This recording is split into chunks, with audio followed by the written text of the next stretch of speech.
Welcome to Cinematalkraphy. We watch movies with you so you don't have to. Welcome to Cinematography. I'm your host, Roberto and Brandt, joined by... Brandt, And it's October, and you know what that means. Spooky. Spooky time. Yeah. And we're going to kick it off with one of Brandt's favorite kind of horror films, The House of the Devil. The House of the Devil. Now, before we start, there's something I've always wondered. How'd you get wise to this film? I think I remember just kind of hearing a little bit of indie buzz off of it, off of like slash film. Right. It was just kind of a cool aesthetic to it. And then I don't think I ended up seeing it until it hit Netflix instant streaming, and I just kind of took a chance on it because you'll probably notice the thumbnail that they use is the poster, and the poster just looks super cool. And I was like, oh man, I put it in my list, and I was just like, eventually I'm going to watch this, and I'm going to give it a shot just because of its poster. Yeah, no, I thought so too, just because it was just like, I didn't know what to expect, so you gave the movie. Yeah. And all you told me was, it's got this kind of weird 80s vibe to it. I think you're going to dig it because of that. And ultimately I did, but we'll talk about that when we get the movie. So count us down, sir.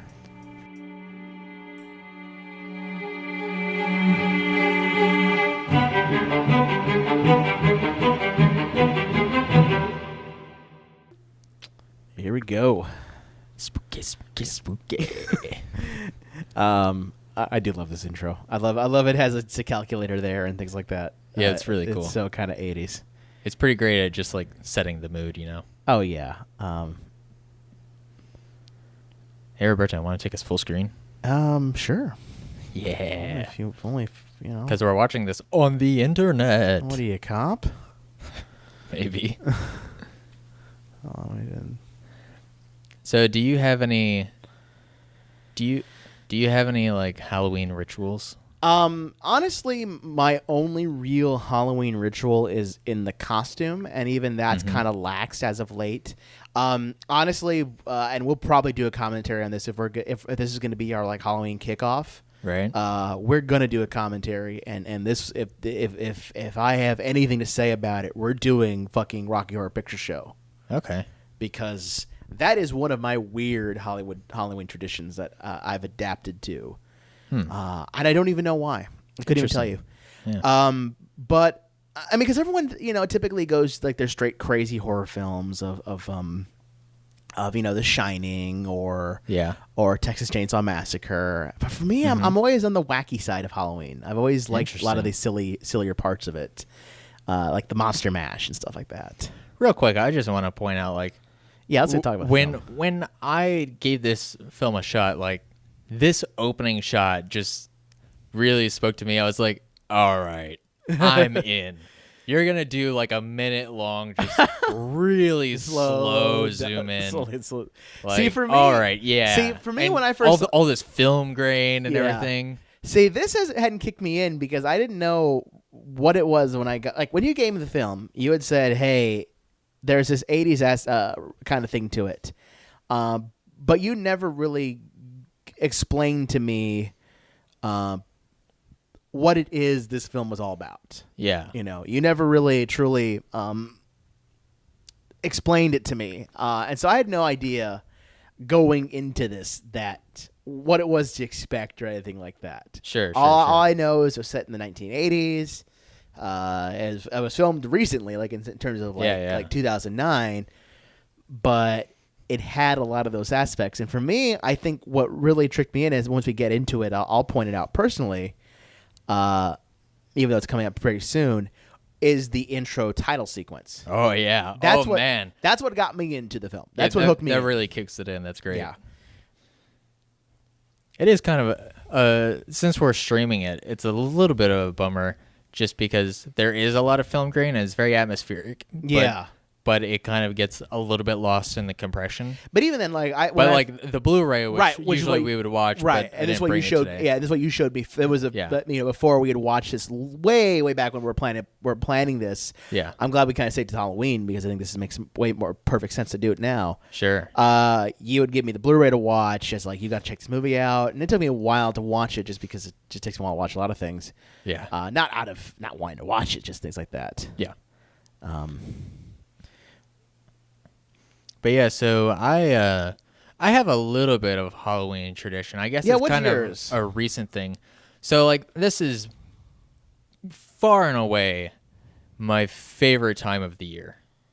Like no doubt. Yes.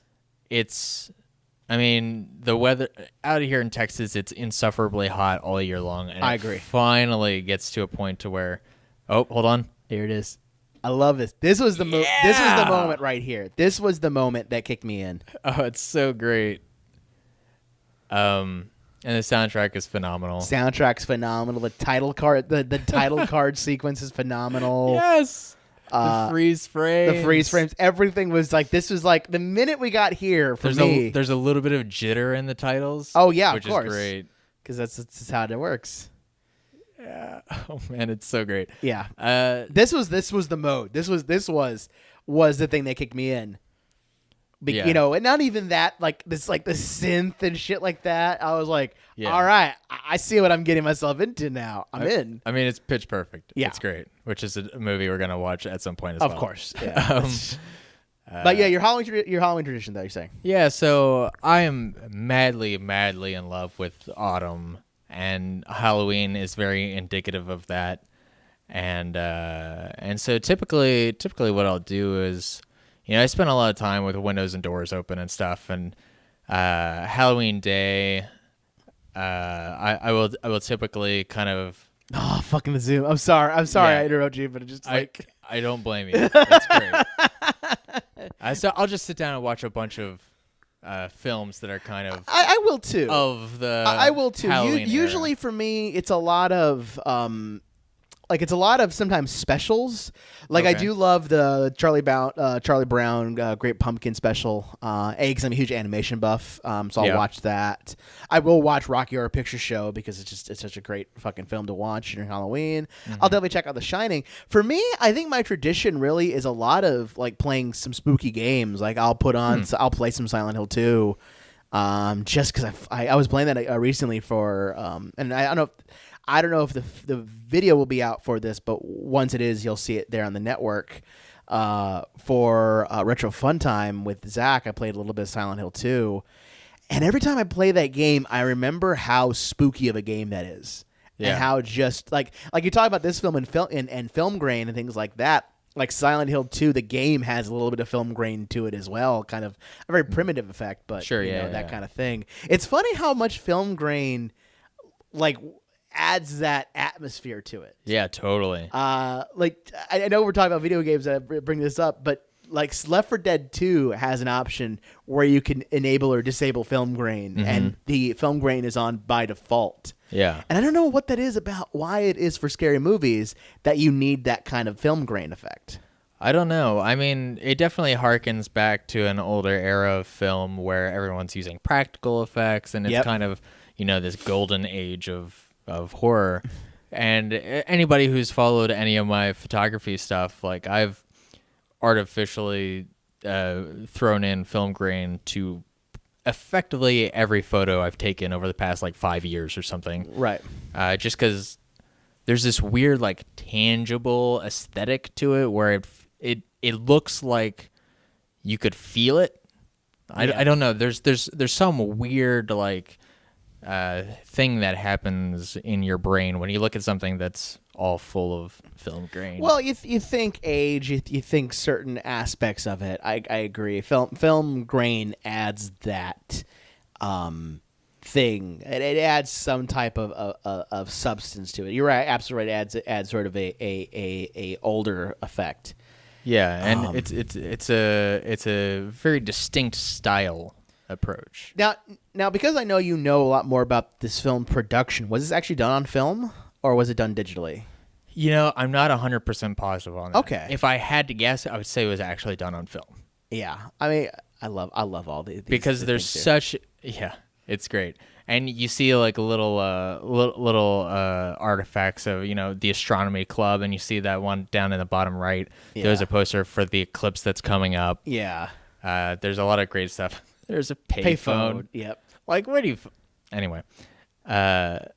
There's so much attention to detail in all of this that I have to imagine they did. And this is the film, and we spoke about this previously, how some people are doing really interesting things about this. This film was released not just on Blu-ray and DVD, but also on VHS. Yeah. Which is, to me, like the coolest thing. It's so dumb and it's perfect. Well, because like it's funny you bring this up because I remember you brought that up to me. I thought like, oh wait, yeah, they did that recently with Miami Connection from the Draft House films. But this kind of movie and those sort of movies make sense to release on VHS. I mean, obviously, this is the beauty part about what's happening with digital content release in VOD and things like that. Like a lot of artists will now start putting not just on LP, but they'll start putting out cassette tapes that it's becoming more and more almost impractical to have a physical copy of something. Yeah, I mean, it's kind of the vinyl effect, right? Yeah. I mean, it's this thing where now that everything is like digital distribution is so prevalent, it's become a thing where if you just want to consume something, you can do so pretty easily without any footprint of having that actually in your home. But if you love something, if you want to display it, that's exactly the point. If it becomes a part of your identity, where if somebody came over to your house and you wanted them to get just like a flash of who you are, that's exactly what you I have say. The VHS No, of this. that's exactly what I'm saying. Because ultimately, you're not gonna watch. You're probably never gonna watch the VHS copy. You probably don't even have a tape player to play it anymore. You might once if you're just like if you really are like, I got to do it now. I got it. Like I have the cassette tapes of Forever Famicom and Soundscape Volume 1 from their respective artists. Yeah. But I don't have a tape player. I don't even know where my tape player is. I don't even think I have. I wouldn't even spend the money to buy a tape player to play them because I have the digital copies. Why would I? It's way more convenient. But on a display factor, it's like, what? That's a cassette tape? That's fucking crazy. And it's cool. It's like having a vinyl. It's like having a VHS copy. That kind of thing. It's not about the fact that. It's not about the fact that you're going to watch it on that format. It's just that's the thing you put on your shelf that you it's can very show. much a collector's item. Exactly. And I like. And again, it makes sense for certain films. It's not like you're going to buy the VHS copy of whatchamacallit. Transformers 3. Yeah, Transformers 3. Yeah. And you might even buy the VHS copy of Looper. Like, that doesn't make sense. Right. But there was an item that Mondo had released that I think has been sold out, sadly. Well, the deluxe edition is sold out currently, but the standard edition is still available. Okay, because this is something that I sent you a link to. I check on it every couple days to see if it's sold out or not. And that's the Looper soundtrack on vinyl. Yeah. Because I saw it's got this just like amazing presentation. Oh to it. God, it's so great. Like it's got the thing there. It's got like the burnt effect where you can kind of look at the gold bars. Yeah. So like the outside is printed with the kind of golden bars that loopers are paid in the film, but then the vinyl is wrapped in this kind of this cloth texture. Yeah, I forgot specifically what, but it's just like the bags that the people who are sent back in time are tied up in, and then there's this great like burn effect that reveals the inside of the vinyl. Just like after you shoot the person in Looper. It's amazing how much like recently like people have started doing that. Like I mean, obviously we it all spurred off right now talking about House of the Devil, only because like we're right now kind of not vamping for time, but there's a lot of like fill in. There's a lot to talk about. Yeah, there's a lot to talk about because because ultimately my only real big issue I have with this movie is it takes a long time to get into. It's a very slow burn. Yeah, it's a very slow burn. I mean, I'm always a fan of slow burns to a point. Yeah. Like 2001 is a slow burn of glacial pacing that I cannot get behind entirely. But, something like this where there's a little bit happening but not a lot happening, it's for me it's perfect on Halloween because, I like to spend that day like not working and just like reflecting on stuff and and figuring out who I am and eating absurd, unhealthy amounts of candy, which I can't do while playing games. So I'll be honest, I beat you on that level. No, for me, the games are such a thing for me because, we talk about Halloween and obviously we've talked about our tradition stuff like that. For me, video games are such a thing about me that I have to it becomes this. How do I best explain it? It is essentially like my essence. Like I will like Silent Hill and Silent Hill 2, all those like horror games are games that I got into. Like I never got into horror films because like when I was a kid growing up, I never was the big film buff I am now. But I was very much a gamer. I was very much into this sort of thing and going into that. But so when I think of Halloween, I'm like, fuck yeah, let's play some Silent Hill 2. Let's put some PS2. Let's play some horror games. Let's play some Seventh Guest. Let's scare the shit out of each other interactively. When other people would think to, fucking watch a horror movie and things like that. Right. Well, I mean, at the end of the day, I think it's all about getting you into a very specific mood. Yes. Right? And I was talking a little bit about reflecting, but it's also, for me, like Halloween comes with so much nostalgia, right? Yeah. Like it's very much like Christmas in that regard. It's like there's a weird like communal aspect to it, and there's Halloween is such a fun time as a kid because you just get absurd amounts of candy, and it's like, how is this even possible? By the way, I love there's a couple of things that are here. Yeah. There's some really awesome 80s things in here that I don't think you know about. Like taking photos of things is difficult for them. That's one, but two, the big you don't see a lot of this in modern advertisement now, but Coke had like these big absurd what I love about that is that they have the old Coke logo. Yeah. Like there's certain weird touches that unless you know about like the 80s and stuff like that you wouldn't think. They have the old Coke logo. Which is that logo, which is that like white and that kind of big absurd glass. Like a lot of the glasses had that. Yeah. At like these random pizza joints and things like that. There's I'm surprised. Like, I don't know. We don't see an arcade in the scene. That's the only thing that bums me out. I figured there'd be an arcade somewhere. Yeah.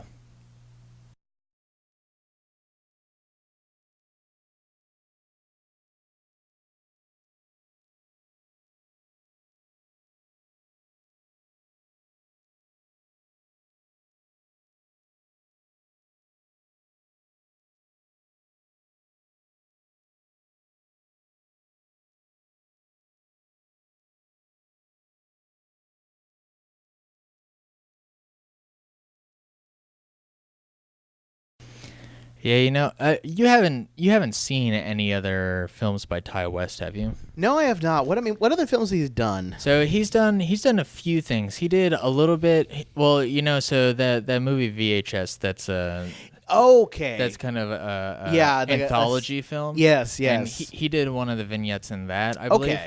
Okay. He did. There's another film that is currently available on Netflix Instant US. That is. I hate we have to state that it's the U.S. and stuff like that. By the way, but it's called The Innkeepers. Okay.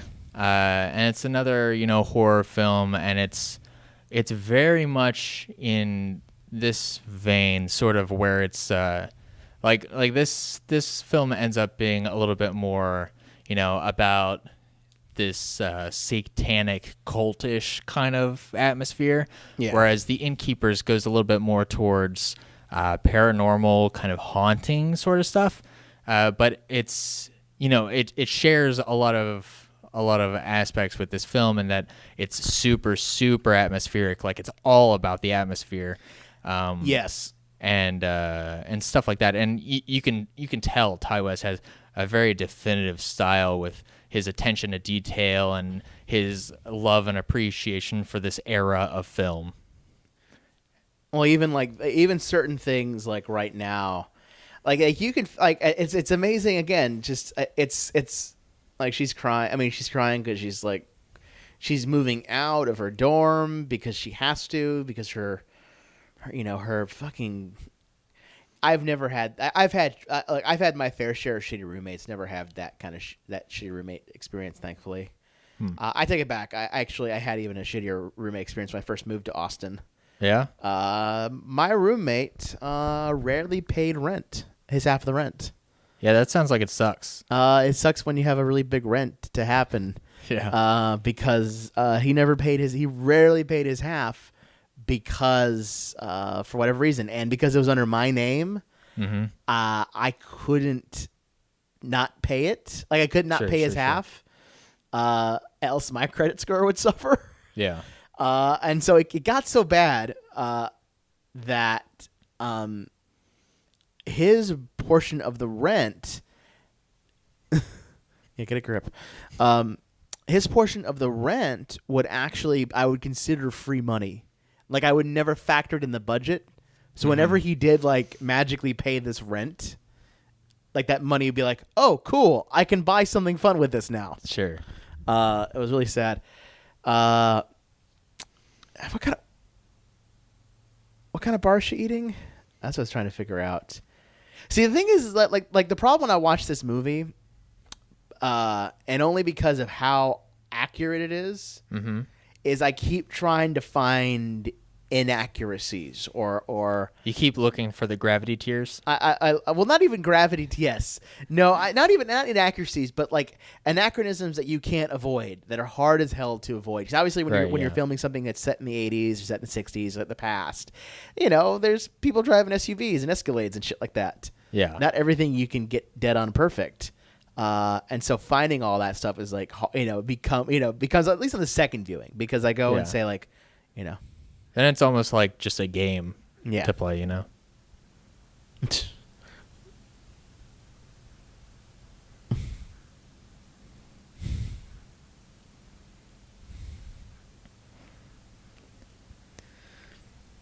When's the last time you used a real phone? Before I moved out of my dad's house, because we still had an actual like home phone set up there. I have not used a home phone. So it's been a couple of years. It's been a lot of years for me too.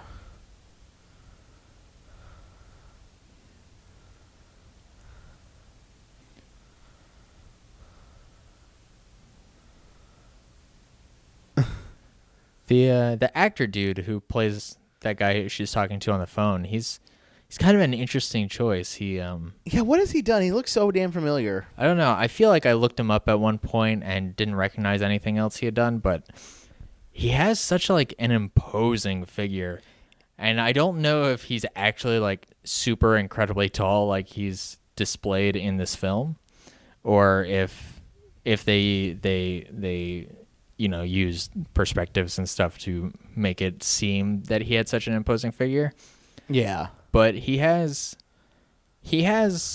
a weird balance between very calm and graceful and normal, but also like a little bit of a threatening, imposing. See, now I realize where I saw him from, because I'm looking at the movies he's been in. He's been in House of the Devil, because this is Tom Noonan is his name. All right. He's the one that plays Mr. whatever the last name of the character is. He's 6'5", so he's a pretty tall guy. He's a pretty tall guy in his own right. But he was in Last Action Hero, and that's probably where I've seen him before. Thinking of movies. Some of the 80s soundtrack. Yeah. But yeah, so it was like I was saying, he's got this really... He plays this character in such an interesting way that I think it really plays into the slow build of this film. Yeah. In the heights anymore. Sorry if I'm singing. I'm only singing because it's such a great song. You just can't help yourself, Roberto. Now here comes the next thing. When's the last time you listened to radio? Like on purpose? Yeah. It's been since high school. There was a brief period of time where I wasn't able to listen to my iPod or iPhone, and so I was forced to kind of listen to radio. But then I quickly got an FM transmitter that I used to broadcast a weak FM signal so that way I could listen to it on my radio. Yeah, Tom Noonan, who played, as we mentioned, Mr. Ullman, which we'll see on the screen pretty soon. He is famous for such movies as Heat, Last Action Hero, and The House of the Devil. Nice. He's apparently won 5 different awards. I'm not sure which awards he's won. Yeah, he's actually 6'6", not 6'5". Jesus, they had to look at a map? What hellscape dystopian past do they live in?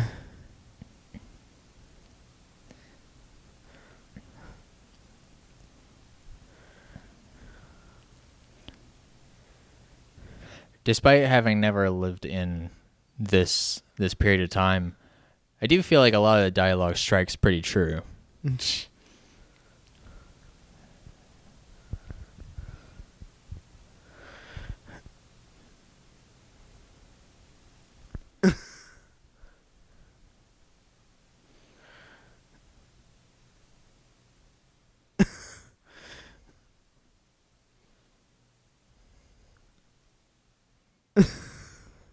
I love that little interaction. Yeah.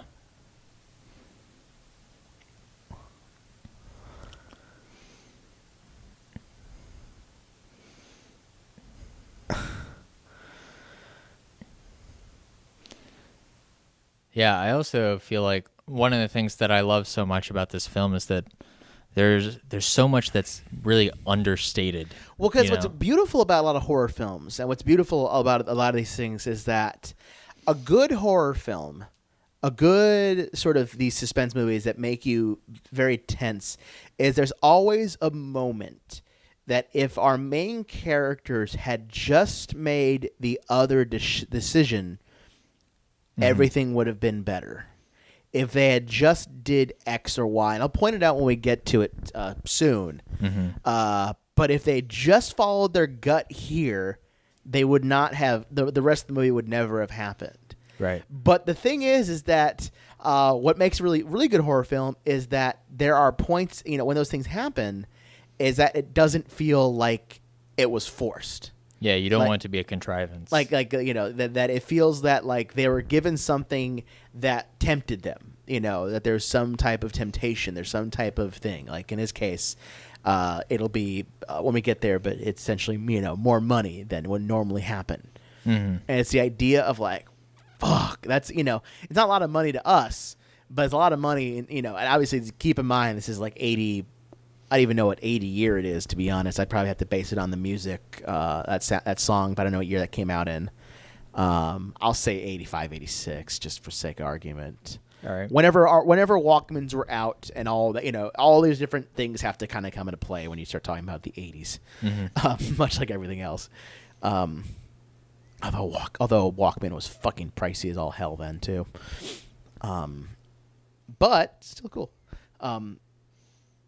But like right here, like you'll hear those moments, and it'll be like, you'll know as the viewer, because what's happening.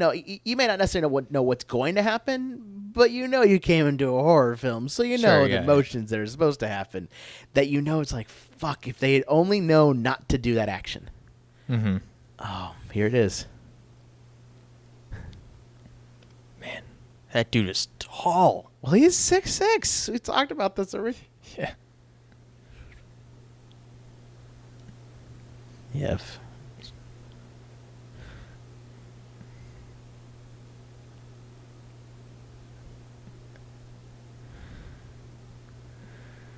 Yeah, I think he played in Last Action Hero Jack the Ripper. See, even in that exchange, like, oh yeah, you see like he's very courteous. He's pleasant. It's a nice exchange, but then just him saying "you're such beautiful girls" is like so creepy. It adds that little, like, why would you say that little twist of just like, that's not super out of reason, but it's like, yeah, what makes you say that? Yeah.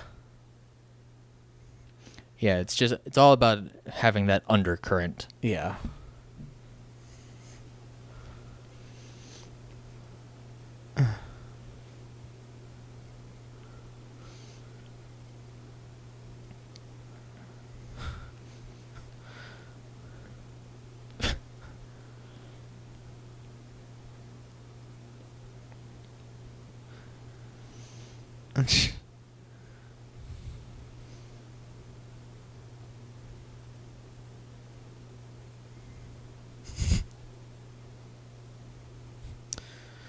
I'm actually a part of a demon cult.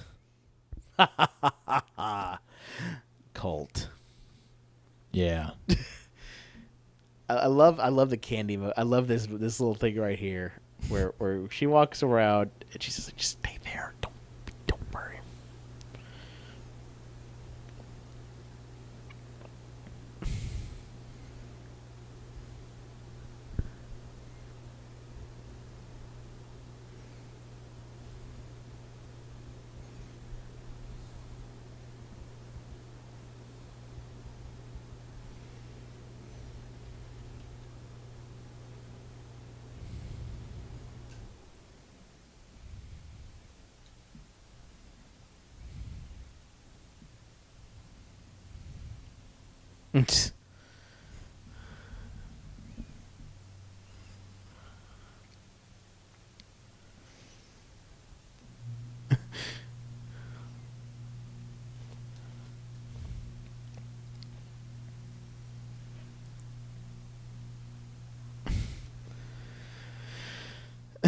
Here it is. What's funny again? Also, here's the candy scene. I think this is one of the better little micro moments of exchange. And then she's like, "Well, I guess I'll get a candy. They look tasty." Puts one in, looks at it, stares, realizes how old they probably are. Let's forget that.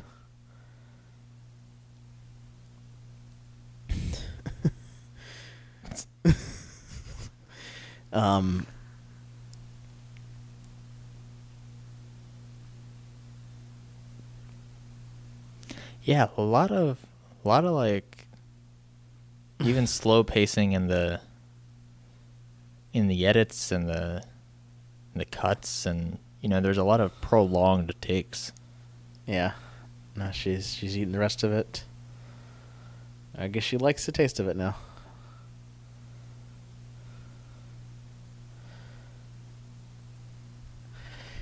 Well, because like a lot of stuff, you have to still build the world. You still have to, even though we talk about a lot of science fiction films having the concept of world building, but even these sort of things have to require some type of world building too. Sure, I mean that's what the whole film is. The whole film is world building. Yeah.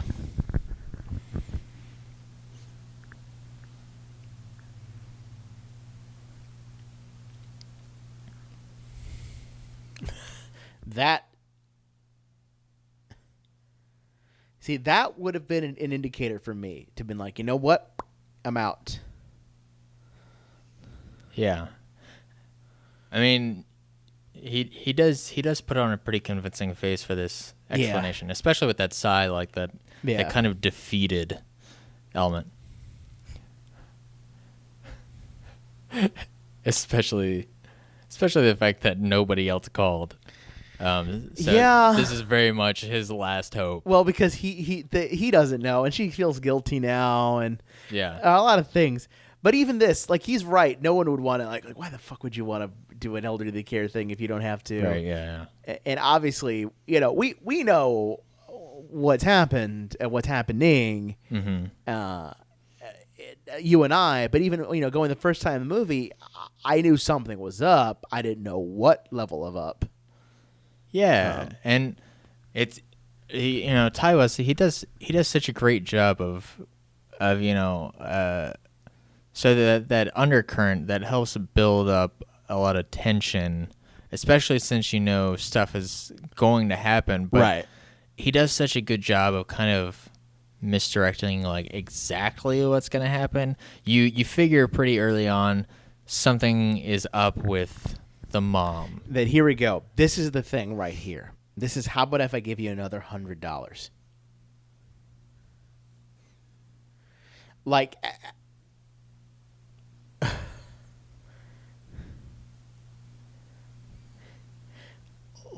this is the This is and like, I love it. He's gonna try and milk it.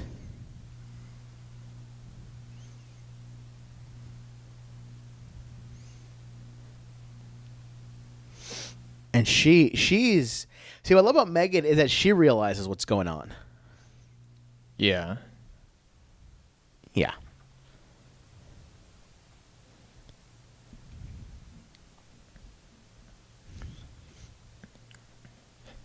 And it's great because the Megan character, she very much feels like a character who enjoys horror films and at the very least has seen her fair share of horror films. And she knows. So she's feeling the tropes in the movie as she's experiencing them. Whereas our main character is like, dare you see? It's our main character, desperately needs the money. Like, she really needs the money. Right, yeah.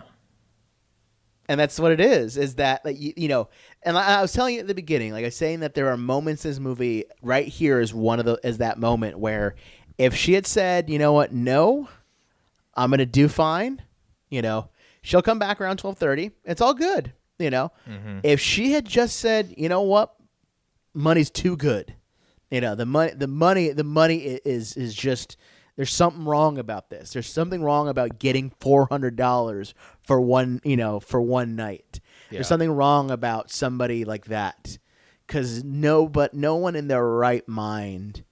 And again, this is 1980. Even now, if we're doing a babysitting, even if it's an adult care that kind of thing like that, $400 if it's offered to you right at this moment in time to babysit something.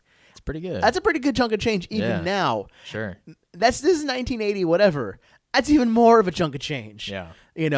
This is the kind of money that will make it perfect, And here we go into an awesome. Oh, this is such a great scene.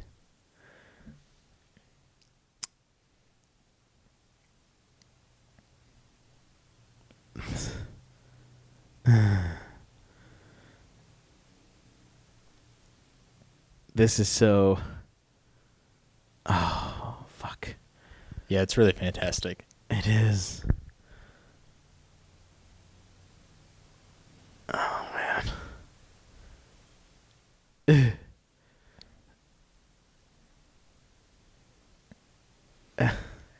And so that's like the first kind of scare of the film. A very light one, but yeah.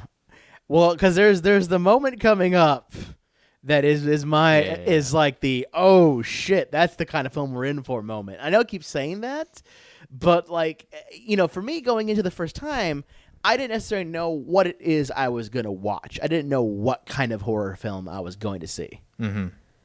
Yeah, and it's great. So like that first little scare, you build up so much tension with them at the house, and then Megan kind of leaves, so you start dissipating and decompressing all of that tension just to get that quick little scare as a nice ebb. Yeah. Are you not? Same with this. There. Boom! Sorry I said the boom, but that's what, like, when that happened the first time go around, I was just like, oh shit. Yeah. Like, that just upped the stakes. Yeah, it's very startling. Yeah, like, are you not the babysitter? No, my friend. Boom, without even hesitation. Mm-hmm. And it's just like, oh fuck. This is the stakes that we have. This is what's at hand. These are the emotions, and now, because the thing is that you realize it was weird, and that was your like weird moment. This is like your fucked moment. Yeah, and now there's a whole nother separate layer of tension, just knowing that first there was something kind of off about this house and the people in it, but now outside of the house there's even this very real presence of danger and threat specifically to her. Right, because enough where the person says, "You're not the babysitter?" Yeah. And what's funny is hearing him say that. Megan didn't even think anything about it. Like, no, my friend. Like, she probably would have given a half second to think. Say, wait, what the fuck you talking? Why the fuck would you know that kind of thing? Sure. But she didn't even get a chance to even think that. Like, no, my friend. Boom, right through the head. And it's such a. again, we know that there are outside forces preventing it. There are forces internally, doing things, and ultimately, had she not stopped there, it would have been fine. Like, there's so many things that would have been so much easier to have done. Like, again, it's these moments of knowing that if she had just made this one other decision, if she had just said, you know what, there are other ways of making money. There's something, something's not right, and more so, Yeah, and it's great because now she's already caught in the snare. She's already trapped. There's some real elements of claustrophobia because she can't possibly leave the house because if she leaves, she doesn't get the money, and that's what she needs. But then she has a car. If she leaves the house, there's nowhere for her to go, and there's the danger outside, so she's kind of trapped and surrounded from all sides of this horrible. Yeah, she's got a lot of there's a lot of things at work. Yeah.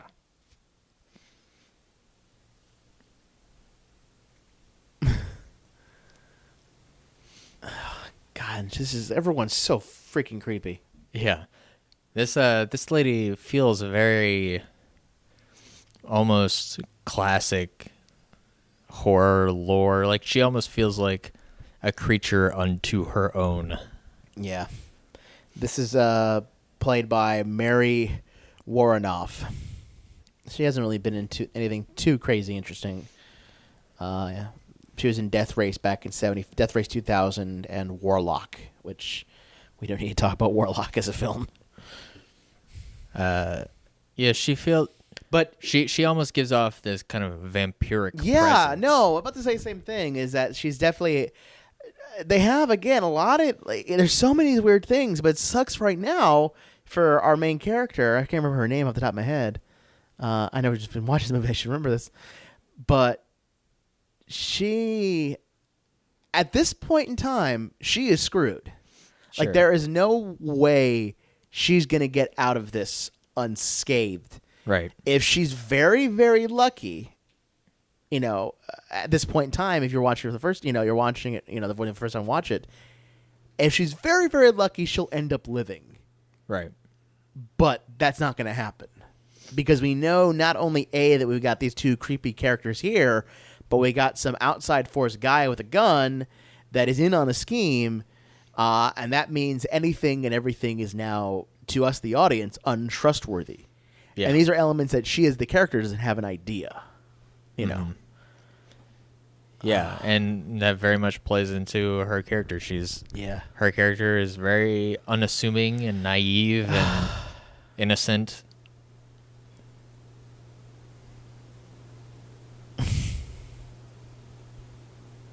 I do like Mr. Ullman.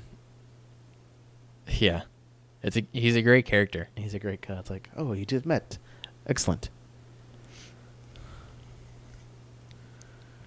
He seems like the kind of guy who would maybe be like a neighbor who you're like, oh, that's a nice guy, but he kind of seems like a weird guy. But he's nice. Yeah. Much like all good serial killers or sure. cult members. He seemed like such a nice guy. Who would have thought that he was in devil worshipping and things like that?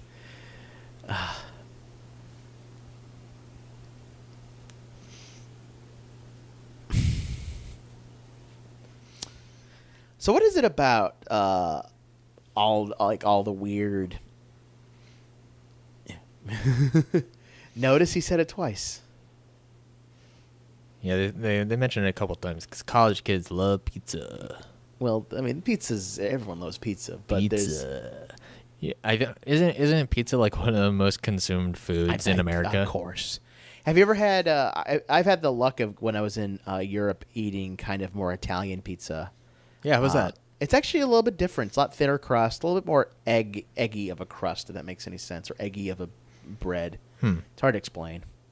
I liked it a lot. I dug European pizza more than I dug actually American pizza. Interesting. I kind of wish I could have more of that. But we are very good on our thick crusts and things like that. We tend to like that sort of style of pizza. Yeah. I mean, I enjoy good thin crust from time to time, but I'm not terribly picky as long as you get the toppings right, you know? Yeah, that's usually where I'm okay. But like there's only certain toppings I can't have or I don't want to have. Oh man, this is all just.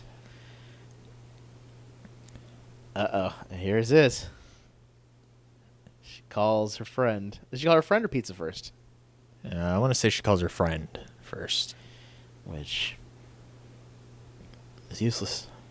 Because she only starts going for pizza once she gets kind of bored and yeah, a little bit of time has passed.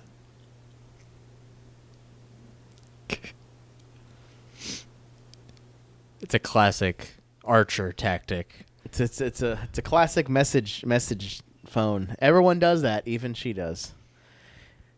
So you can tell that this was popular back in the 80s too.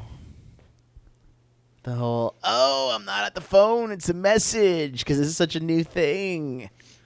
Do you have any good messages on your voicemail answering machine thing? Like messages I've kept or messages I've left?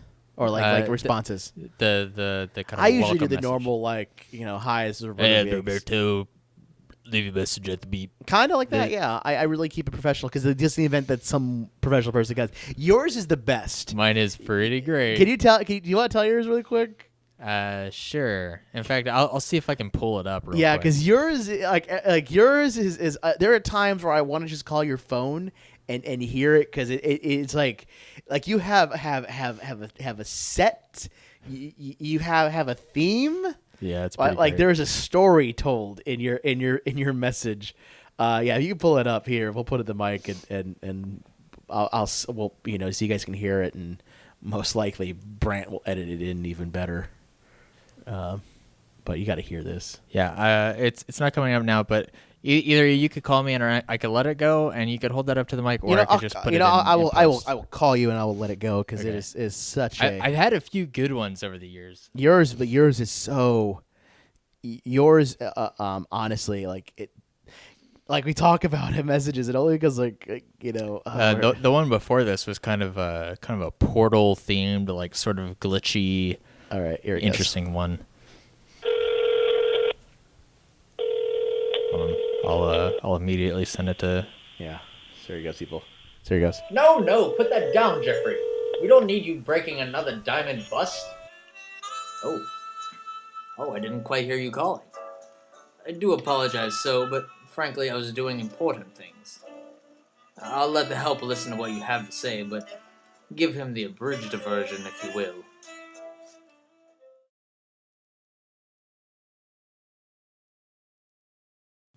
At the tone, please record. And so that's what I love about it is that like the way you open it. Like, what gave you the idea to do that one? I don't know. I listened to the Judge John Hodgman podcast, and Right. I don't know if it's the same song as that. I don't remember, but they have a segment at the end where they kind of go through emails and stuff, and they have, if not that music, very similar music. And I always kind of love the atmosphere that kind of gives off, and so I just really thought it would be super funny if I was posing as this super rich person who doesn't have time to listen to your message. So I just get my assistant, and that was also around the time I was really big into Professor Elemental and that whole scene. Oh, I see. That so makes sense. that definitely played into it. By the way, I would do if I was in this girl situation. I would do the exact same thing. I would light every room I could. Oh yeah, totally. Every room would be lit. There wouldn't nary would a light not be on. But like I said, she is gone. She is there's no hope for her right now. And only we, the audience, know that. Yeah. Which is sometimes a bit, for me. This part of the films always are kind of not frustrating. Samantha, by the way, of her character's name, now I remember. For these parts of the film, for me, are sometimes frustrating because I understand why it's got a slow burn, and I get it, but I just want it to happen already. By the way, I love all the different rooms that are at her disposal. Yeah. Because what it gives, to be honest, in this movie, even though we don't really interact with a lot of these rooms, thankfully, or not thankfully, it gives the illusion that that this is going to be a bigger kind of horror film than it needs to be. That she's going to be going in these different rooms and certain things are going to happen in their different rooms and things like that. They're setting up some of these, not MacGuffins, but sort of the, what's the term for the gun? What is it? Chekhov's gun, yeah. Where if there's this thing in the room, it's going to be used, and putting these sort of things there. Yeah, just a little bit more misdirection, which is nice.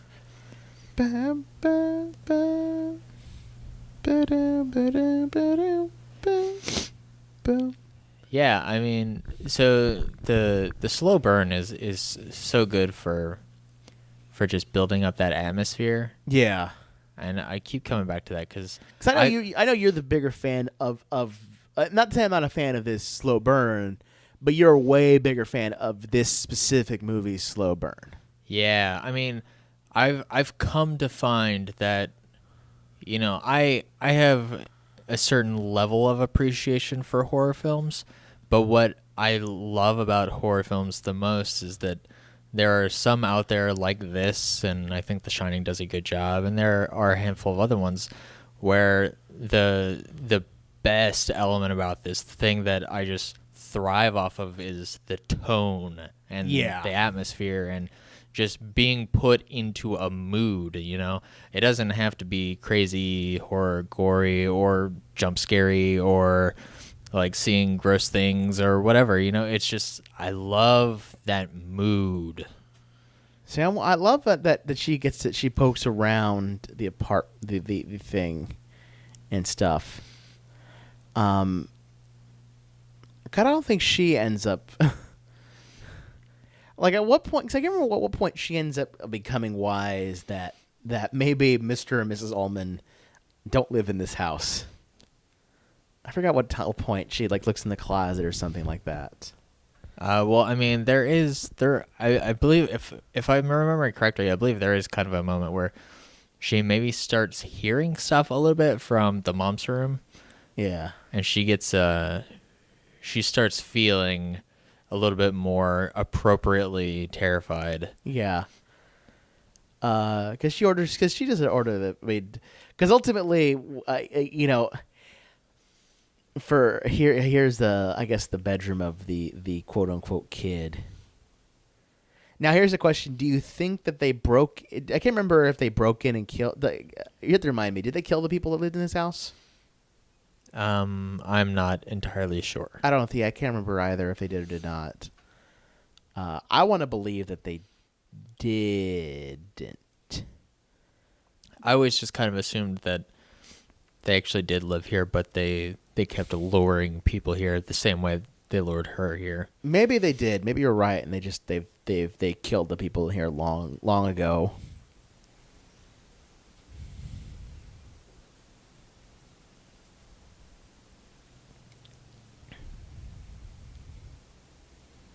Bathroom seems I love how she checks every room, and again, only some of these movies will come back to, but it makes this illusion for me that these are going to become key places of craziness.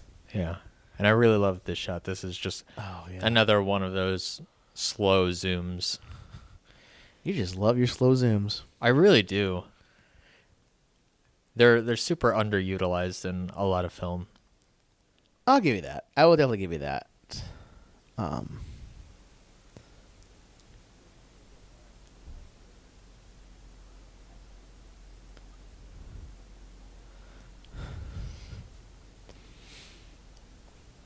See, for me, I love when she turns on the television for a bit and tries to distract herself.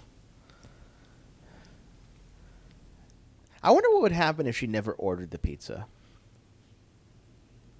I mean, I feel like a lot of the same stuff would have happened. It's just the dude who comes by, he would have less of an excuse to be there. Yeah, he'd just knock on the door and... Yeah. Speaking back to you mentioning her kind of checking out all the rooms, it's kind of interesting in retrospect because she's effectively getting a feel of the layout of the house and the lay of the land and the landscape, which comes into play when things get particularly crazy. Yeah. It helps sell the idea that she can outmaneuver the people. Yeah, for sure. I mean, there's a point where she ends up kind of going to the basement area, and she looks in there, and kind of hangs around that point. Let's watch some television. You know, I bet you what's on is...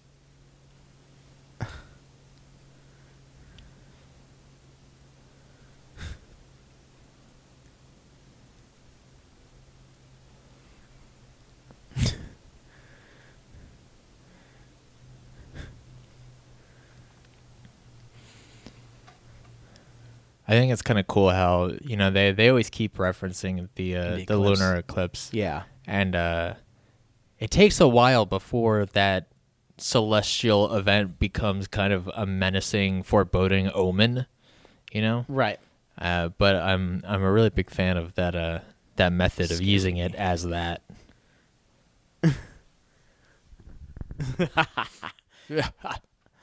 They're watching.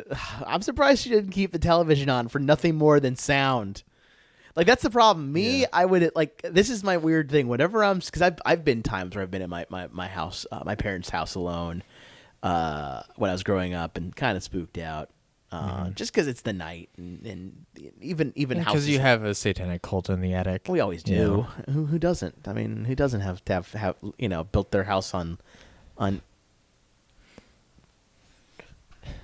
Here it goes. This is the 80s montage. Pretty much. Which was my favorite. This was my favorite scene in the film.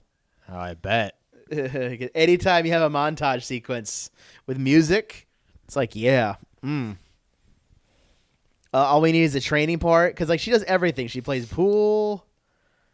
I mean, if we're being honest, I would have spent my entire night in this room playing pool. Yeah, that's what I'm trying to say. Like, for me, I would have kept the TV on, if just nothing more for noise. Yeah. And you know, just have noise. Like, I'd have the radio on. I'd have everything just for noise. Just because there's, you know, when it comes to houses, especially unknown houses, mind you, there are sounds you just don't know about. Yeah. And aren't common to you. Even known houses have noises that are uncommon to me. And so, like, I just leave them on. I love that, by the way. The whole silent here. Yeah. She turns on the basement. It's like, everything's cool in the basement. Yeah, but obviously, you know, the Ty West was really clever in having her turn off the TV, because you have this montage scene, and, you know, they pump the music up, and it's as far as most scenes in this film, it's pretty loud because you're always having some kind of volume. It's a very quiet film. Yeah. But he builds up all of this energy and all of this noise, and then when she breaks the plate, or when she breaks that thing, like, it all just goes quiet, and it's super tense, and it's a great little terrifying moment in a very realistic, grounded way.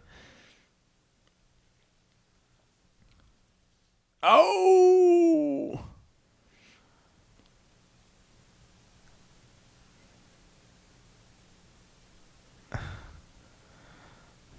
Just hide it. They'll never know it happened.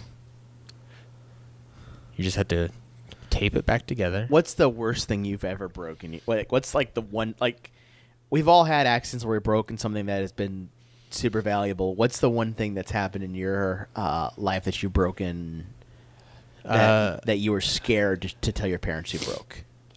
I don't have a bunch of those stories, I don't think. I mean, I'll tell you mine. It's not good. I drop stuff all the time.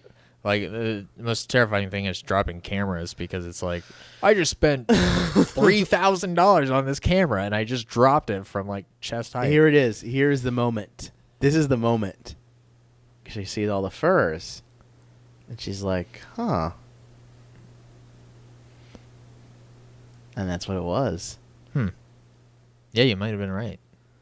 Yeah, because she starts looking in there, and there's a trash bag with with a bunch of pictures of not them. You know? Yeah. Maybe I just wasn't paying any attention. That's okay. I knew there was a moment where she was like,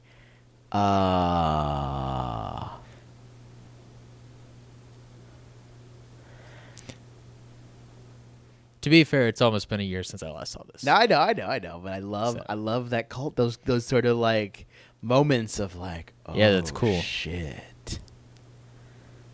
And she's like,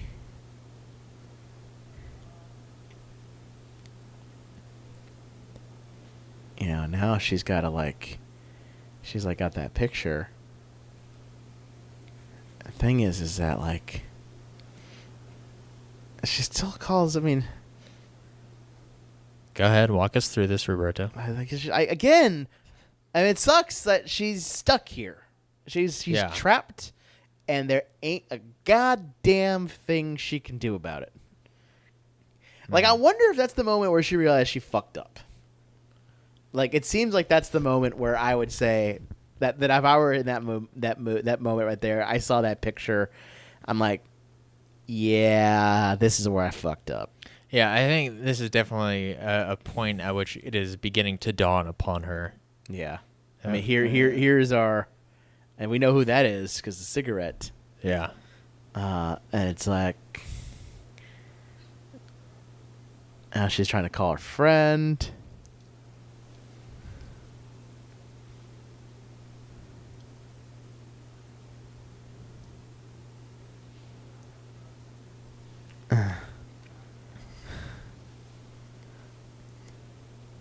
This is the worst.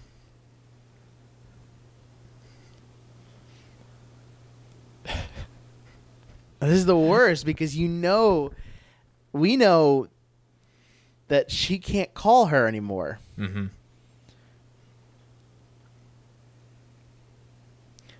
And I kind of love what the what the time does for some of these things. So like, you know, the rotary phone, it takes so long just to call her. It's not like she can pop out her phone and just tap on her favorite or recent contacts and hit her up, or send her a text message and forget about it and just wait for a response. Like there's a weird balance between like delayed waiting and immediacy of not being able to get a hold of someone. Yeah. I love how she does that. She puts the toilet. You got to, man.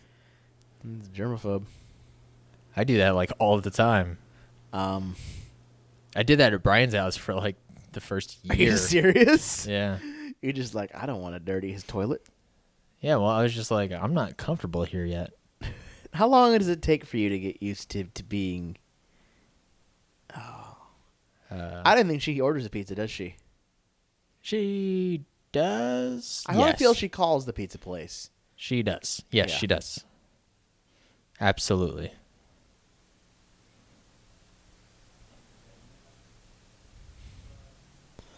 I just was like, why would you... I guess my point, my thing is, why wouldn't the first, like, after you saw those pictures, things like that, why wouldn't you try to call 911? Yeah, I don't know what you report, but just call 911. You know, say crazy thing. Say, please come. I'm a young girl. I'm a young white girl in the summit in the middle of nowhere. I don't know what give the address, that kind of thing. Send out the cops, please. Yeah, I don't know. I mean, it's one of these things where it's like, as she is in the moment, there are these signs of, oh, that's a red flag, but she's also very actively convincing herself that she's just imagining things, as we all do in instances where we assume that everything's fine and we're safe. That's a good point. I agree. Yeah. So I mean, like, this scene is great because I feel like we've all been there. You know, we've all been in a house where it's like, oh man, something bad's going on, and then like you find some way to like secure yourself and make sure that you're safe, and then you're just like, oh, I'm dumb. This is not even a thing. It's like, nothing's gonna kill me. But if you let's put you in this situation. Let's say that you have all the information that she has as of right now. Okay. What would you do in that moment? I I don't think I would necessarily don't know leave just yet, but I would certainly not explore the house. I would very much not do that. You'd find the most like I'd probably I'd probably take the knife with me. Yeah. And I would definitely not talk to anybody. No, I would take the knife. I'd go in the bathroom. I'd flick the light on, make sure there's no windows, just in the event someone could smash it in, and hide out. Yeah, I would definitely. Oh yeah, this is yeah, that's right. There's the bodies in there. That's right. They did kill the people in the house. Yeah, that's what it was. She killed the people there. I remember there was something like that those people were dead or something like that, like right behind the door. Which again, what's cool about that scene, to be honest, is what I like about Ty West so far in this is that he's revealing a lot of stuff to the audience. Yeah, totally. Not revealing it to our main character. Because if our main character saw that, that's a red fucking flag. I go. Sure. I would rush downstairs. If I saw somebody coming in, I'd just knife him, no matter what. Yeah, I mean it's very much I believe it's something that Hitchcock spoke highly of. Is you have two characters sitting at a table and there's a bomb underneath the table. Either you can not reveal to the audience that there's a bomb under there, and then you're going along. That's a great moment. You're going along this conversation, and then you reveal, oh man, there's been a bomb here the entire time, and you're like, what? And there's that element. Oh, okay, she did order pizza. Yeah, I believe we were talking over it earlier. Yeah. And so you don't know that there's a bomb under there, but then when it's revealed to you, you have this great moment of surprise. But then if you reveal to the audience that there's a bomb under the table early on, then there's this great tension and suspense throughout the entire conversation. And it Ty West definitely implements some of those. Yeah, and then we realize who the guy is. It's just like, yeah, eat the pizza, eat the pizza. That's his classic catchphrase. Eat the pizza. Eat the pizza. Originally, that was the Caesar's, Little Caesar's original catchphrase. As opposed to pizza, it was eat the pizza. Eat the pizza.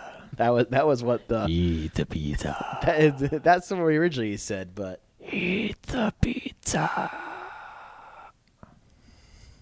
By the way, I loathe that character. I don't hate him, but I see like again. No, what are you doing? Always holding. That's another thing I would do if I was in that weird situation. I would also hold the knife at my hand all the time. It would never leave my side. Yeah, probably. Oh, who'd he call? 911. See, she called 911. There you go.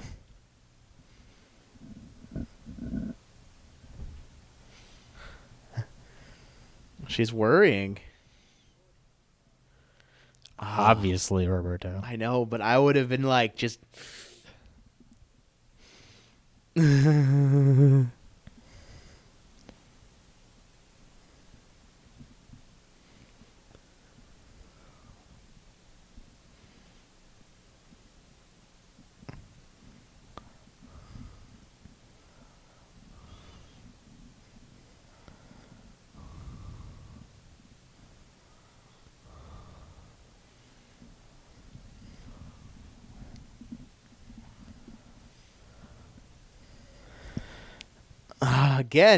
Again, one of those moments of like, if she had just stated one thing, and now we eat the pizza. Doesn't look like the best pizza in the world, but it's shitty delivery pizza, and this is shitty delivery pizza during the 80s. Yeah, and also they live pretty far out, so that pizza's probably been in delivery for some time. The 80s were the beginnings of the 30 minutes or it's free mentality, and that never really went farther. Avoid the Noid? Yes. Oh, wow. You do know some of the things. Oh, shit. How do you know about the Noid? Giant Bomb. Okay. They talk about pizza a lot. So, and then they uncovered the dark past of the Noid. I don't know the dark past the Noid. Oh, the Noid. That's a messed up thing. So the Noid, it was this really annoying guy. Yeah. And that was the thing. They're like, you don't want this annoying thing. So Yep, the Noid. Yeah. Well, there was a guy who was a schizophrenic, and his last name was Noid. And he thought that all of the ads were personal attacks on him. Oh, no. So he got like furious about it, and he ended up like killing people and holding people hostage. Are you serious? Yeah. And then so Pizza Hut or whoever the Noid was for, they were like, yeah, I think we're going to stop doing the Noid. Do you know how deep the Noid got in terms of Domino's Pizza's advertisement? No. So I don't know how much you know about the Noid beyond the commercials and its dark history. Not much. There is a...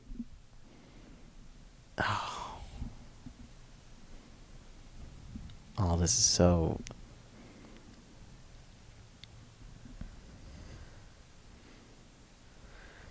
She's now hearing... Like, it's funny how many sounds she's hearing now and questioning.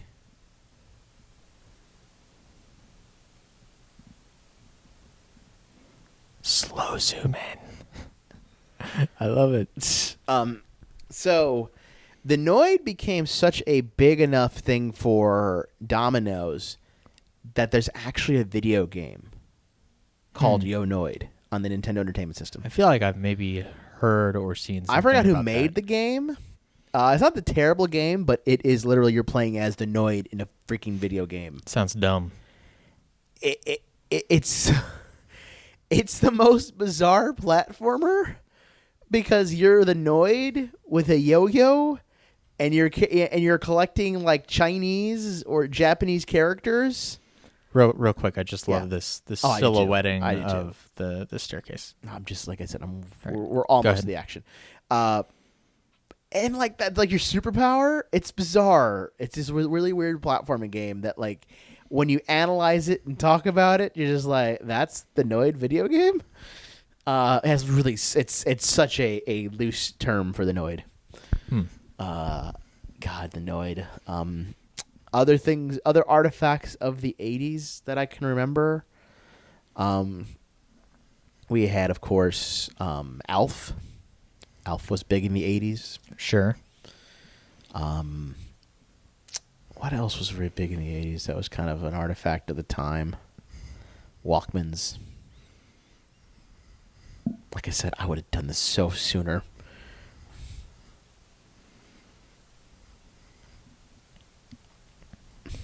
Well, I mean, she spent. You know, she started getting worried, but then she successfully dismissed her fears. Yeah. And so it's only now that she becomes fully untrusting. Yeah, I would, like I said, I would have just hung here. Like, I would have closed the door, locked it, hung here, you know, chilled here in the room. Probably not the best bathroom to chill in. Probably not, but at least I don't see a window. Because she expects to see a body or some crazy shit like that. Like, I would have revealed it. I would have... But she sees a whole bunch of hair.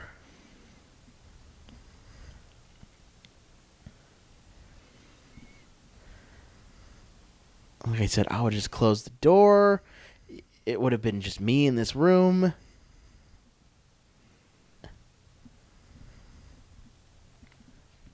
And I think because she didn't eat the whole pizza, she's not affected by it, the drug, or not as much, right? What? Because she kind of passes out, right? But not like completely. I forget. She has a sequence of an action sequence with a knife and shit. Yeah. But I can't remember if she has it now or later. It- By the way, it I happens love in a this little bit. angle right here. Yeah, this is cool. But yeah, I would have if the minute I was freaked out, like that kind of freaked out in that kind of house. I'll watch it with. Well, by the way, we're watching with subtitles here. I love that the subtitles eerie instrumental music right now. Yeah, I just wanted to say that really quick. And maybe it breaks the immersion just a little bit. Maybe just a little bit. But yeah, like this is another one of those movies we recorded Skyfall recently, and there's so much style in all of these shots. It's really great. Now there is our eclipse, by the way. It's 12 midnight, and like that would be the moment, like for me, that I like. If I wasn't terrified, I would be utterly terrified. Yeah. Like, that's the only reason why I would hide out in one room with the knife, because at least I know, I've already got a lay of the land, and I know that this room, even though it's going to be dark, I'll know when that door will be locked. They'll try to force it open, and I'll be able to knife somebody at least before they come kill me. But that's the only. But again, me saying this now, I'm able to think. Much like a horror movie, I'm able to think beyond the character. Like the character couldn't have seen all this coming. Right.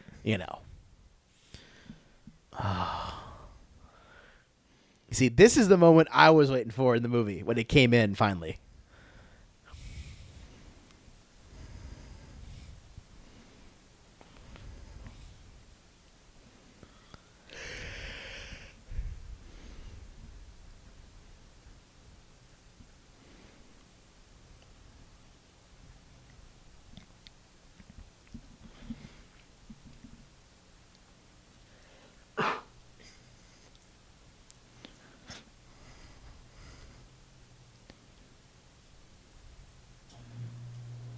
Yeah, it's really interesting because things really go from 0 to insane. That's exactly what it was. Really fast. And that's why when that finally happened for me, that was the moment that I was ready for. The strobing blood moon. Oh, God. It's very cool.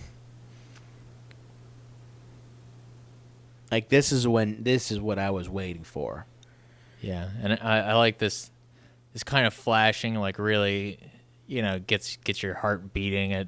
It really builds up the energy. So at least it's not like an insane transition, but it's pretty fast.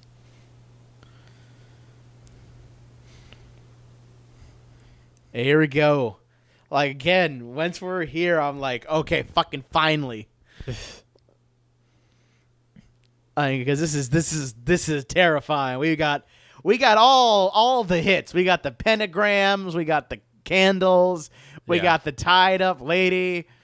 We're as things get revealed. We've got the creepy old guy, the creepy old woman. We got hoods. We got everything. We got all the things we need for this kind of scene. Yeah. Like, this was when it finally happened. I'm like, yes, finally we're here. But I mean, for me, like, this is a weaker element in the film just because I'm so in love with the build-up. No, I know. I didn't know that. This is such, and this for me, it's such like the finally. We're finally at the things that you have to do. Yeah. And like this is just like, yes, finally, the creepy old lady, fucking Latin and shit. I think they say Latin, right?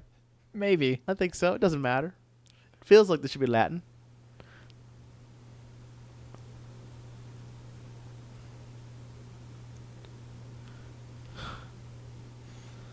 My precious.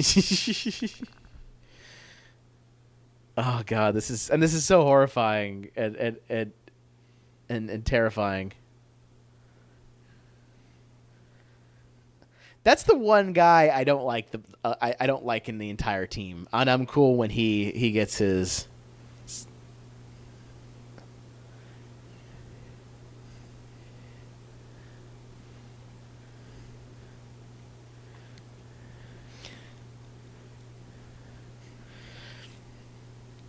So, do you think that these guys, these devil worshippers or demon worshippers, whatever they are, do you think that they like roam as a pack, if you will? Maybe. Probably not too much because this is such a key location for them. This is what I always get nervous at these kind of scenes. If I close my eyes, I apologize to you because I always get squeamish when it comes to like the cutting and the the blood portion. But yeah, I mean, they have such a good view of the eclipse here. It's so isolated. I think maybe they did do a little bit of roaming early on, but once they found this place, it kind of became the de facto location. Kalima Shakti. Sorry. I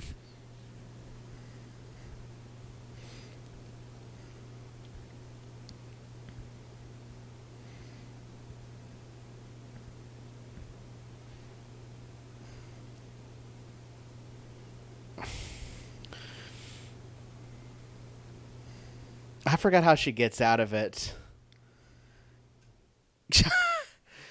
Like they did not tie those up at all, did they? That's what it was. I remember I realized that they did not tie those up at all.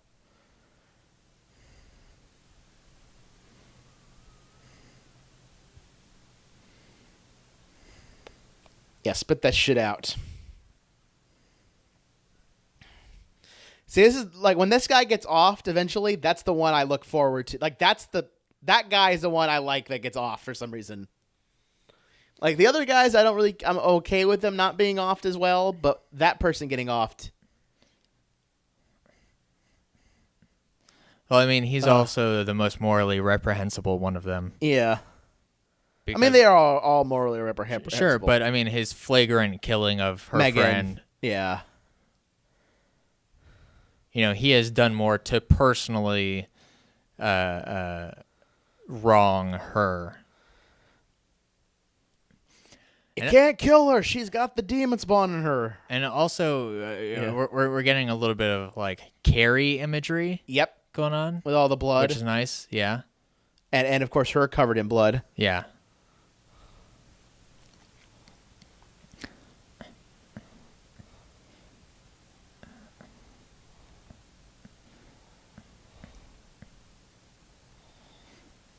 This moment right here,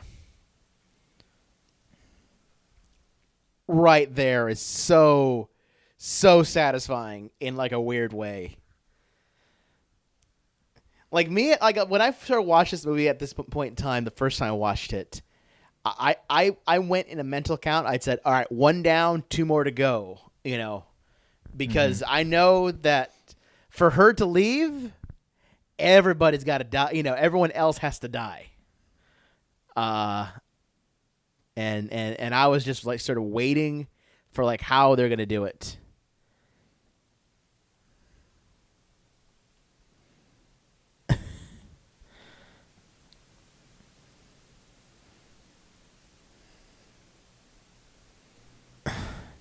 Probably not the smartest move on her behalf.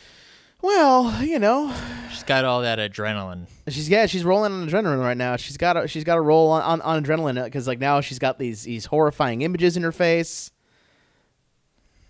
that are a little bit mental and a little bit supernatural too. Sure. Like this. And some nice distorting and warping of her. Yeah. Her screams. So people gotta, and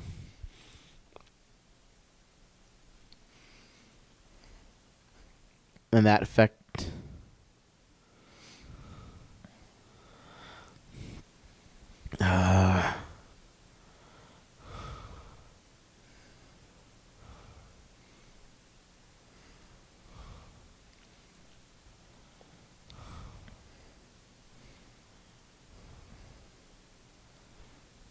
Does she end up? I think she ends up. I forget. I think if I remember correctly how it ends, she ends up stopping it in a very dramatic way. Yes.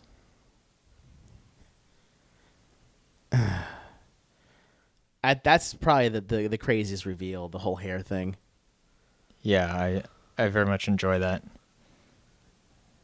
Oh, you want to be talked to?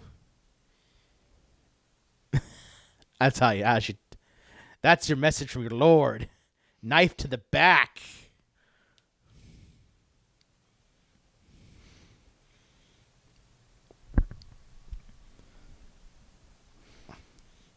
one more to go. Well, actually, two more to go if you want to be technical about it.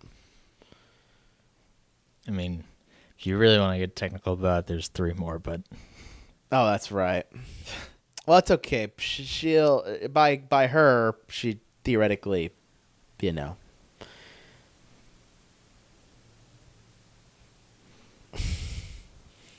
they ever make a sequel to the movie? No. Oh, yeah. Now you call 911.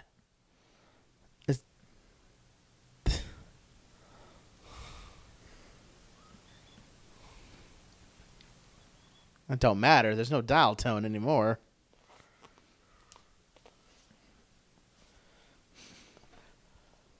Fun fact about older phones, Brandt. Sure, Roberto. So by the way phones work, there's actually power sent over the line. A lot of your older 80s phones are actually powered by the phone line. In fact, a lot of people who are very, very crazy emergency people or, sort of disaster people will keep an older analog phone or an older digital touchtone phone, really, so that they can actually utilize a phone in the event of a power outage. So, fun fact, that phone, that dial tone actually would have been legit. Thanks for that, Roberto. Weird fact to know, right? Yeah. Hey, gotta be prepared. I mean, you should just have a podcast called, Hey, Weird Fact. And you're like, hey, bet you didn't know this about Earthbound. Check this out. No, that isn't it. Look, did I ever tell you my dream episode, my dream podcast I've always wanted to record? No, you didn't. But first, let's talk about the film. We'll talk about it later. Yeah. I'll tell you later. Here it is.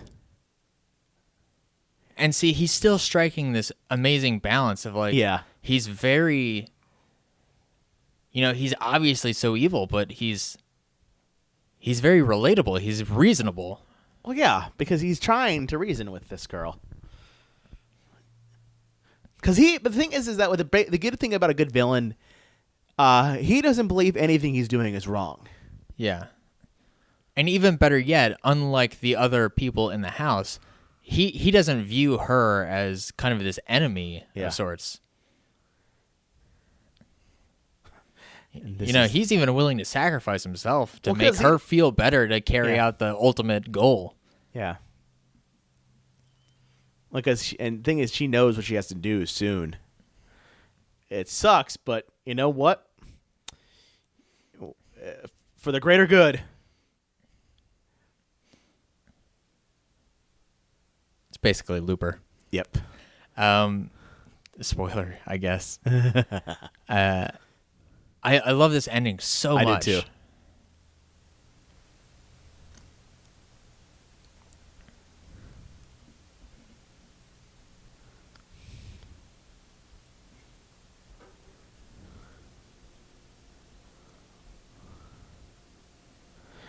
This is what's horrifying, is that... Yeah.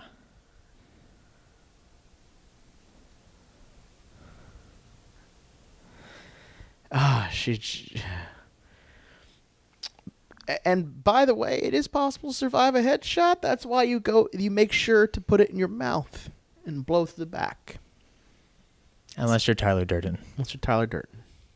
Which I have no idea how he survived that shot. He also kind of went at an angle, so it kind of went through more cheek than anything. Yeah, you gotta go up. Fun fact from Roberto: how to kill yourself. How to make sure you die. How to make sure you had enough gray matter to end your life in the event that the demon spawn is growing in your belly. Slow zoom. The movie. This is, it's traditional to have a lot of horror movies back in the 80s end on this kind of cliffhanger, even if there wasn't a sequel or no idea for a sequel, because it's the idea of like, oh shit, the demon spawn's growing in her belly. See, when I first saw this, I didn't fully piece everything together. So I did. I was like, oh fuck, they're trying to. That's why when it was the bell, it's like, oh shit, they're trying to bring forth some type of demon spawn. I'm not sure what kind of demon spawn, but some type of demon spawn. Yeah, and maybe it's just the fact that I haven't seen a ton of horror or anything, and you know I'm pretty selective with that. But my brain kind of went to more of like a possession kind of thing first. Yeah. And so will both of you. Because I knew. With that line, I was like, "Oh shit! What?" Damn! I was like, "That's great." It was crazy. I love it, and third acts are tough, and I think Ty West he has interesting third acts because this third act is very, very urgent and fast paced and kind of abrupt and sudden. Well, because because the thing is now we're at the end of credits and things like that. And, the Innkeepers, it also had a strange third act, and it also felt kind of abrupt. And at the end of the day, it almost ends up becoming more of a stylistic choice of his. But I really enjoyed the way that all of this kind of wrapped up and concluded. Yeah. And the whole thing just in general, Yeah. And of course the way that the credit sequence is done. Sure. It's also very 80s and stuff like that. Yeah. I've never seen the movie, but I would be willing to definitely do a commentary once I've seen it. Because I know the ending sequence of the movie, what it does. The movie's called Hobo with a Shotgun. Okay. Yeah. You're familiar with the film. Yeah, I know of it. It's also kind of in this sort of like thing. The song it's set in the 80s because the song it uses as its closing sequence is Lisa Loeb. I think not Lisa Loeb. I forgot what her last name is. But it's a song called "Run With Us" that was used famously in the Canadian 80s cartoon The Raccoons. And it's, I only say that because of fun fact. Well, I only say it because I think of that kind of credit sequence. Like when you sing the 80s kind of thing, it's this very like freeze frame kind of thing like that. And sure. And that's what my brain goes to. Yeah. Well, we reached the end. Brandt, as always, a pleasure of doing this with you. We've got, of course, more Halloween films coming down the pipeline. We won't spoil. One of them we kind of spoiled, but we won't spoil the rest of them. Who knows what we'll do because there's so many horror films. Spooky Fest 2014. Brandt, where can people find you online, sir? You can startle me over at twitter.com/Gatowag. That's GATOWAG. And of course, you can find me at Vincent404 on the Twitters. If you want to talk about your favorite horror films, maybe there's other movies that has really good slow pannings and slow zooms and all that fun slowness. Yeah, what are your favorite homages to classic horror? Yeah, let us know. They're on our website, CosmicRadio.TV/Cinematalkraphy. There you'll find previous episodes, our Twitter account, which is @Cinematalkraphy. And other things. Of course, you want to get a hold of us in email. Let us know your thoughts, maybe movies you want us to check out, maybe things you want us to talk about. Send us an email at cinematography@gmail.com. That is correct. Of course, there's other podcasts in the network, such as My So-Called 8-Bit Life, that I do on a weekly basis. And who knows, maybe I'll even have a Halloween-themed episode in the future works for that. So that's it. Bye.